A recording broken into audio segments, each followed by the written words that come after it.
It's game day and a rookie is being celebrated for his story of survival. Plus, 3 teens shot in D.C. hours apart. What we know about the investigations.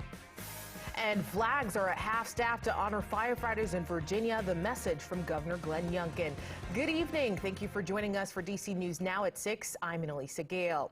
It's another chilly one tonight. A frost advisory is coming our way. We start with meteorologist Scott Sumner. Scott, you should be very proud of me. I brought those plants in last night, like you said. You know, they're nice and warm now. Nice and toasty. I'm glad you did because, you know, we're going to do it all over again here, Annalisa. Now, as far as our live look outside, you can see a beautiful shot here of the Capitol, cobalt blue skies and the sun setting in the background as well. And we're going to be seeing another chilly night, as we just said, with a frost advisory. Looking inland, you can see a few more clouds up in the Hagerstown, Washington County area in Maryland, but other than that, it's looking pretty good. Now, here we go, cold alerts. There's no freeze warning in effect, but there's a frost advisory for many counties. I think 18 or 19 to be exact here across Virginia, the eastern panhandle of West Virginia, as well as western Maryland, as temperatures will be down into the 30s, probably middle 30s tonight across much of the viewing area. So what about the weather headlines? Yes, another frosty start to Monday, Columbus Day, west of I-95, warming up this week, and showers and possible thunderstorms Thursday. Yes, indeed, I said thunderstorms in October. Cool, sunny, and breezy Friday kind of sums up the headlines. We'll show it to you with that 7-day forecast coming up in just a few minutes. Stick around. Thanks, Scott. Well, breaking news just into our newsroom. 3 teens were shot this afternoon in the district in multiple locations in Southeast. DC police say the first happened just before 1 p.m. in the 2600 block of Bernie Place in Southeast. That's where they found a teen boy with a gunshot wound. We're told he was taken to the hospital. The second came in just before 2:30 p.m. near 15th and Massachusetts Avenue. We're told another teenage boy was shot and taken to the hospital for treatment. Police do have a lookout for a suspect in that case for a silver Nissan with tinted windows. And another teenage boy was just shot shortly after 4 p.m. in the 3400 block of Stanton Road Southeast. Police say he was conscious and breathing when he was taken to the hospital. We'll have much more on that coming up in the later shows. Well, it was a great day for a gunshot survivor in the sports world who was also shot here in the district. Brandy Flores is joining us live now to talk about Brian Robinson. Hey, Brandy. Hey, Annalisa. Well, the Washington Commanders were at FedEx Field hosting the Tennessee Titans today. And one of the biggest storylines today, the return of rookie running back Brian Robinson Jr. 5 weeks ago, Robinson was shot twice in the leg after an attempted robbery. And after practicing all week, he was activated off the injury list yesterday. Offensive coordinator Scott Turner said he was not going to get too many carries due to his injury and the fact that he is a rookie in the league. But here, how about his first carry that he got today? He is going to take it 8 yards. He nearly gets the first down, but it was going to get called back due to offensive holding. But he looks just as powerful as he did in the preseason. He would end the day in 9 carries, averaging about 2.4 yards. He totaled 22 yards today, which was the most on the team today. And after the game, here's what he had to say about his NFL debut. You know, I never want to take it for granted. You know, I want to leave everything on the field every time I get a chance to play. So my mindset is just, you know, keep making, strides, in the right direction. Hopefully, we can pull something together. I thought we fought. I thought we played hard. Obviously we can get better in some areas. But, as this being my first time being a part of the game plan, then I can have, new goals, going to the next weekend, how I can help the team be better next weekend. Now, the Commanders did end up losing during Brian Robinson's debut today. I'm going to have the highlights and more post-game reaction coming up later in the show in sports. Annalisa. Thank you so much, Brandy. Well, you may have noticed that flags are at half-staff today in Virginia at all local, state, and federal buildings. It's all in honor of the National Fallen Firefighters Memorial Service. In a statement, Governor Glenn Youngkin says we remember those that have been killed in the line of duty and made the ultimate sacrifice protecting their communities. The flags will remain at half-staff until sunset.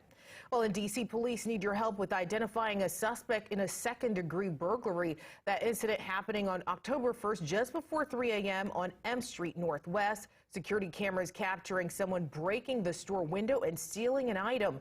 Police are offering up to $1,000 for any information leading to an arrest. Well, in health news, a new study finds that more than 2 million teenagers reported using e-cigarettes last month. That's around 14% of high schoolers, which is up from 11% last year. The study was done by both the FDA and CDC. Almost 85% of those teens said they use flavored e-cigarettes, and more than a quarter of them said they vape every single day. Experts say the study shows that even with all the legislation against e-cigarettes, young people continue to get hooked on them. Tomorrow, Newell Street in Silver Spring will be closed to celebrate Indigenous Peoples Day in Montgomery County. That road will be blocked between 7 a.m. and 7 p.m. to let residents enjoy community gatherings. A new study now by the CDC shows homicides and suicides committed by guns are up by more than 30%, and we know the DMV is feeling the impact of gun violence. Ariana Sese spoke to advocates in Prince George's County to hear their perspective on those numbers. Across the country, people are seeing more gun violence in their communities, and that includes right here in Prince George's County. Gun violence is a racial justice and public health crisis, which disproportionately impacts communities of colors, especially those underfunded and disadvantaged minority communities. According to the CDC, there was an 8% increase in homicides and suicides involving guns from 2020 to 2021. And those who are non-Hispanic, Black, and African Americans are impacted the most by firearm homicides. It's really sad when you think about it.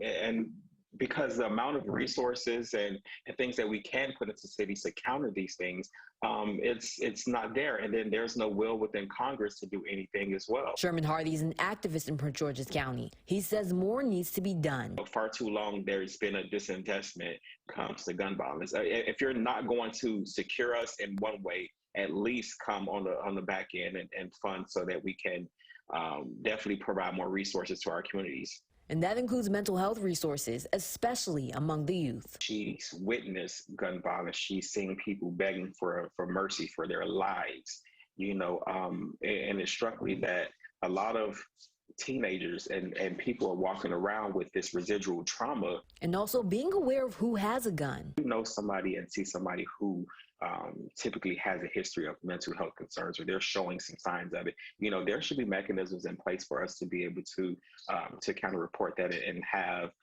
the assistance of some agency or some entity.